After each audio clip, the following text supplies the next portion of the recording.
Hey y'all, what's up? What's going on? Welcome back to my channel. So today we're going to be talking about this episode of Help, I'm in a Secret Relationship. It was just my birthday, as I told you guys on Catfish. So yeah, it was my birthday last week. So I was on a little mini vacation, a little something light. And now I'm back and I'm ready to give you guys these episodes. I didn't want to miss the first episode for the new season. So it is a little late. Going forward, we should be on time for the most part unless something comes up, can't predict the future. Sometimes things happen. But anyway, so yeah, definitely make sure that you subscribe if you're not part of the family. Turn on your post notifications. Let's dive right into this episode. It was pretty interesting. So the two of them is named Macky and Sheffy. So they both are social media influencers to a certain extent. The guy has a lot of followers. He's a dancer. And he feels like his wife of 3 years is holding something back from him. She's the mother to his, or stepmother, I should say, to his kids. And she's from Canada, but he brought her here to be with him.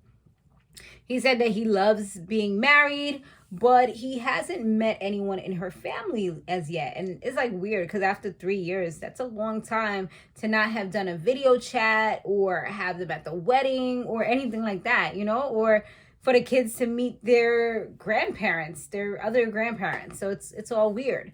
So, he's wondering what is going on.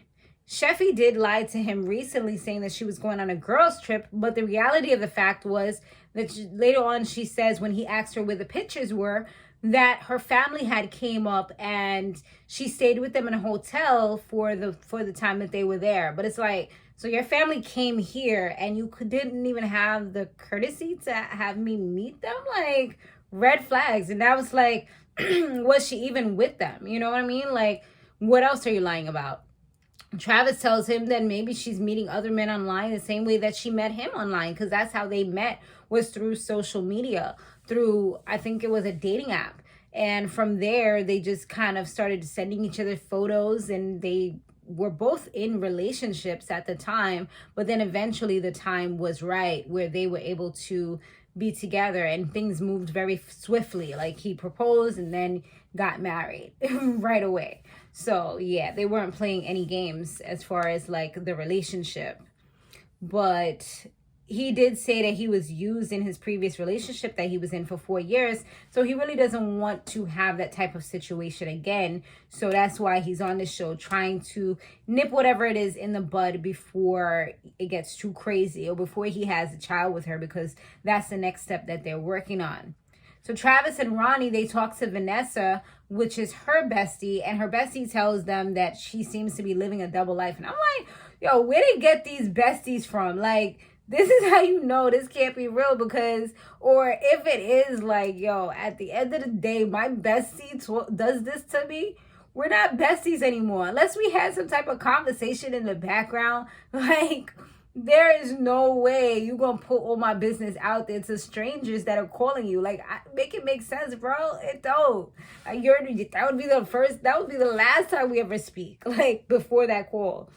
Anyway, so she says she's living a double life because she got this one page with all these inspirational quotes, which isn't really her. Then she also has like she's on some dating site. I mean, not dating site, like a XXX sugar baby type of site, and yeah.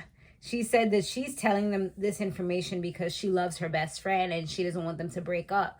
And I'm like, dude, this sounds like the opposite. It sounds like you're trying to take her man, or like you just want her all to yourself, or some vindictive shit. Like, it just sounds really weird that you're putting all her business out there for the world to see.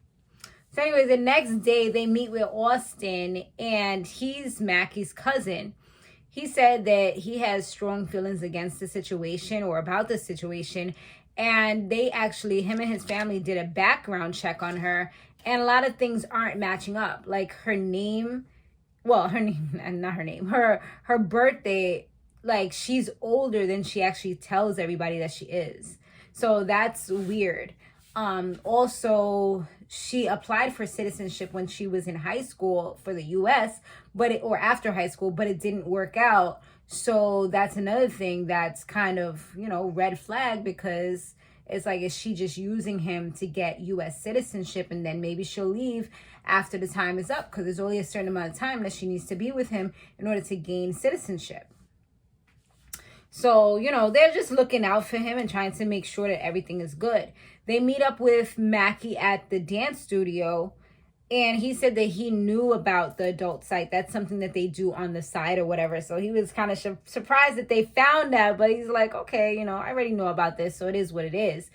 So they also tell him about the whole background check and the fact that she's she's older than she said she is. So that was a little surprising to him, because how you're her husband and you don't even know how old she is. Like, that would be even bad for immigration if they were to ask a question like that, because it's not jiving, it's not making sense. You know what I'm saying? They would be like, how you don't even know your own wife's birthday or her age, like what year she was born.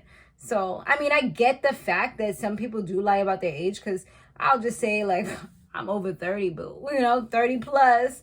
Sometimes I can't even lie. Sometimes I be like, wait, how old am I again? Like, I really have to sit there and think about it, because it's like, normally, unless I'm writing a document that's a legal document, I don't need to put my real age on the paper. I'm just over 30. Just know that. And when I hit 40, then I'll be part of the 40 club, and I'll be 40 until I'm 50.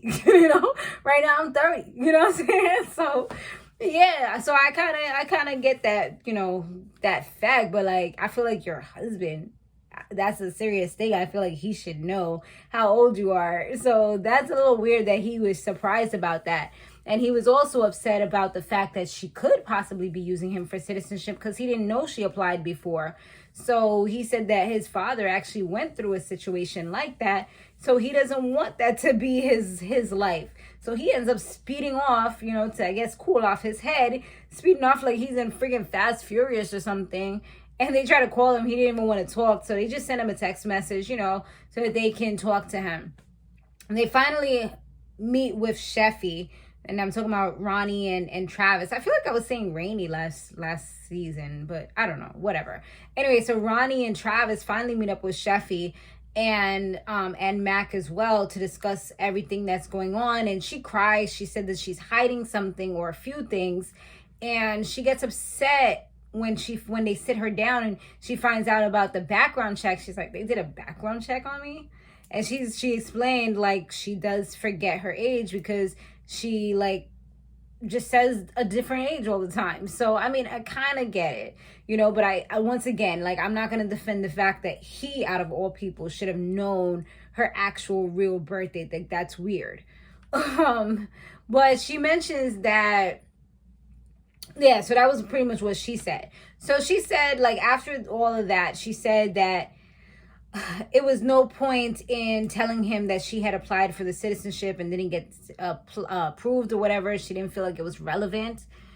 I feel like it was relevant, because this is supposed to be your life partner. They should know a lot about you, or a good portion of your life, like, not just the parts that you pick and choose. And that's, I guess, sometimes the problem with meeting people just randomly, because you don't really know more than what they tell you. And yeah, granted, people can have their secrets and their lives, but I feel like when you're that intertwined, there are things that people should share, but anyways, that's just my thought on that. But he said she told him that what she's hiding is, or the reason why she hasn't told her family, is because they're more so traditional Muslims, and right now they're looking for a husband for her.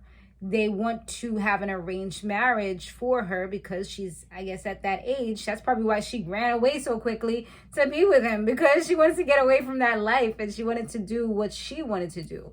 I feel like it was more so an escape for her, regardless if she was, in love with him or not. I feel like that helped her to escape the life that she didn't want.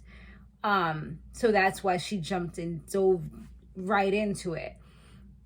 But, and then eventually they probably did fall in love, but I feel like that was part of the reason, because why else are you just gonna get up and be out, But anyway, so she said that her parents will cause her to choose either them or him.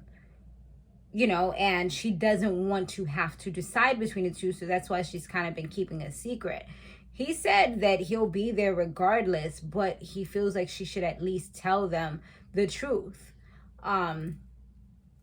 So yeah, it definitely is a hard situation. Rohnee was kind of very empathetic to the situation and was just like, it's almost like it could be because of the gay thing, because, you know, when you are, you know, part of the LGBT community, then it's a lot of times similar things happen. Like you get shunned for picking the partner that you want to be with, you know, and especially if your family is religious and they're not really into that type of thing, they're like, no, like you can't be with this person, you have to be with this person, it's either me or them, you know. So I guess that's why she was able to relate so well and feel that pain that she was going through, because of the fact that the cultures were different. I'm pretty sure if he was a Muslim man, at least that would make things a little bit better, although they were trying to get a specific type of man for her, probably a wealthy Muslim man who she would have to pretty much do everything for, you know, the traditional way.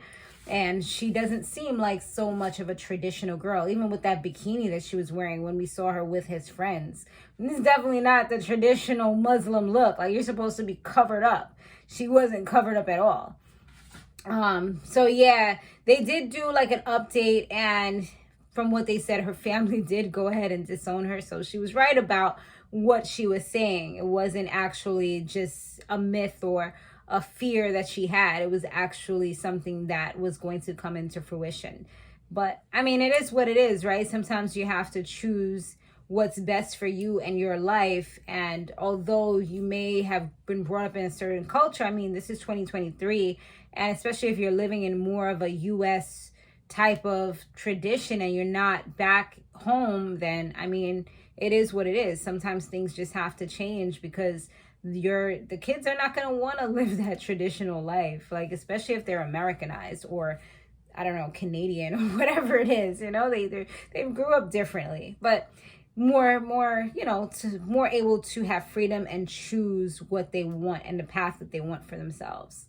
But that's my thought on it. Let me know what y'all thought about this episode down below, and we will see you again very soon. Laters.